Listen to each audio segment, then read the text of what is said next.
Welcome here to more Talking FCB and welcome to the brand new Champions League campaign, the 2020-21 season. It starts right here with the draw for the group stage, which has been made, and it did take quite a lot of waiting. I'm not going to put you through all of that nonsense that UEFA just put us through, but let me just confirm a few details before we get into a fantastic draw. Because indeed, this year's group stage will get underway in less than 3 weeks' time, with match day 1 there coming on the 20th and the 21st of October, with the next match day just 1 week later. Match day 3 and 4 then will see us go into November, with match day 5 and 6 there. The decisive match days in the group stage coming at the beginning of December, before of course in 2021 we move in to the knockout rounds. And of course the final this year, as it should have been in last season's final, will be held in Istanbul, Turkey, at the Atatürk Olympic Stadium, which, like I say, if it wasn't for the pandemic, that would have held there the 2020 final. And of course, going into the Champions League draw today, all of the teams were separated into 4 different pots. Pot 1 there was compiled of domestic champions and European champions, which meant for the first time in a long time, Barcelona did not find themselves in pot 1, and as a result of that, ended up in pot 2, with the rest of the pots there decided on your UEFA coefficient ranking. And that meant that Barcelona and a number of other high-profile teams were in real danger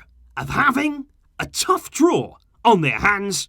Let's get into it. Because kicking us off in Group A, it was indeed the European champions Bayern Munich, and are going to be joined there with an absolutely mouth-watering tie against Luis Suarez's Atletico Madrid. They'll also be joined there by Salzburg and also Lokomotiv Moscow, and I think certainly there Bayern Munich are going to be big favourites, not only to progress from that group as the top team, but also of course to win back-to-back titles. They've strengthened this summer. They look really impressive. They had a bit of a blip at the weekend, but of course, they're a quality team. We saw that last season, and they'll be hoping to win this trophy again, but it won't be too easy against Atletico in Group A. Group B sees a rather nice draw for Real Madrid. They'll be facing their Shakhtar Donetsk, also Inter Milan and Borussia Mönchengladbach. It's not completely easy. That's not a draw there you're going to easily sweep through. But Real Madrid, given the European pedigree they have, they would expect to go through in that draw. Although Inter under Antonio Conte look very strong, you don't want to write off Shakhtar or Mönchengladbach either. But Group B there,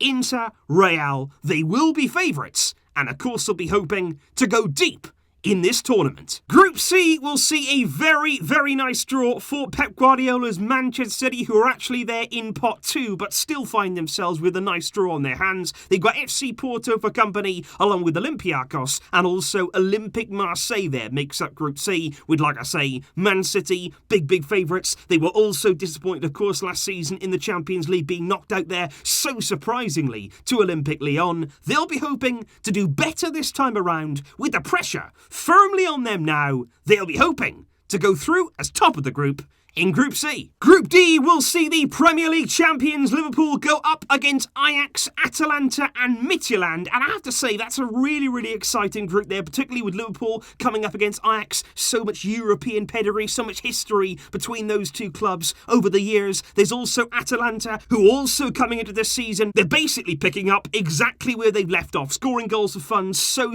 entertaining. Of course, they were knocked out agonisingly to Paris Saint-Germain at the end of last season's tournament, and they'll be hoping to make more inroads with the experience they've gained over the last season, and Liverpool and Ajax should be fantastic group, that one, with the debutants Midtjylland. Group E will see the Europa League winners come up against Frank Lampard's Chelsea there in Group E, along with Krasnodar and Stade Rennais, who are also appearing in the Champions League for the very first time after an excellent season they had in Liga 1 last campaign. Sevilla, of course, under Lopetegui now, absolutely brilliant team. They took Bayern all the way to extra time recently in the European Super Cup, and they'll be coming into this campaign with real confidence behind them. Chelsea, of course, spent big money this season, and they'll be expecting to see some returns for that in the Champions League. Group F will see the Russian champion Zenit St. Petersburg come up against Borussia Dortmund, Lazio and Club Brugge in that group. And I have to say, that's a really nicely balanced group there. Borussia Dortmund, we all know about the quality they have and the young players, of course, they have coming through too. They've managed so far to keep Jadon Sancho this summer. Lazio had an excellent campaign last season. Immobile, a fantastic goal scorer in their team. You never want to write off Zenit. You're, of course, very, very good in the domestic league. They were hoping to transfer that into the European competition. And Club Brugge there, making up Group F. Before it is the turn of FC Barcelona, who make up Group G with Juventus in that group. Barca, Dinamo Kiev, and also, for the first time, Ferencváros, who are the Hungarian champions. Dinamo Kiev are the Ukrainian team who finished runners-up last season behind Shakhtar Donetsk. But of course, the big tie from this group, it's Juve against Barcelona, and it's not just the fact those are two European heavyweights coming up against each other, and that really is an outstanding clash there. Two games which should be very, very high quality, but it's also the battles within that game. Of course, you've got the big one, Messi against Ronaldo. I think we've all missed that battle in recent years. That is going to be back on our screens, and that is going to be absolutely enthralling. But also, you've got the subplots there of Frenkie de Jong coming up against his former teammate and fellow Dutch international Matthias de Ligt. Those two, of course, went their separate ways when they left Ajax. They're going to come face to face once again. And you've also got, of course, recent business from this summer. Miralem Pjanic, his new team is Barcelona, coming up against Arthur Melo, who left in controversial circumstances. He'll be at Juventus, and this one should be an absolute cracker between two teams, of course, who will be favourites to progress from this group. Last but not least, though, I would say is one of the best groups out there for competition and some really, really high-profile games. You had Paris Saint-Germain, losers, of course, in the final last season. They were agonisingly close to their first Champions League title. They'll be hoping to go one better this time out. You've also got Man United, who are struggling to spend money, struggling to bring players in over the summer so far. They're going to be joining PSG in Group H, with RB Leipzig, of course, as well. They went deep into last season's tournament under Nagelsmann. They are also going to be hoping for a strong campaign, and Istanbul Başakşehir make up the full Champions League draw for the group stage, which should be an excellent tournament for us all. So that there, guys, is what we can expect over the coming months in terms of the Champions League group stage. Like I say, there are so many exciting games to look forward to, and I honestly cannot wait for those Juventus versus Barcelona games. There should be so much riding on it. It'll be good there for Barca to have a test, and a real test it will be against Juve.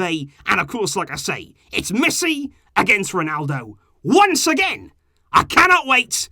Let me know your thoughts in the comments down below. And of course, I'll see you soon with plenty more to come. The Champions League, it's nearly back. But until next time, as always, Visca El Barça.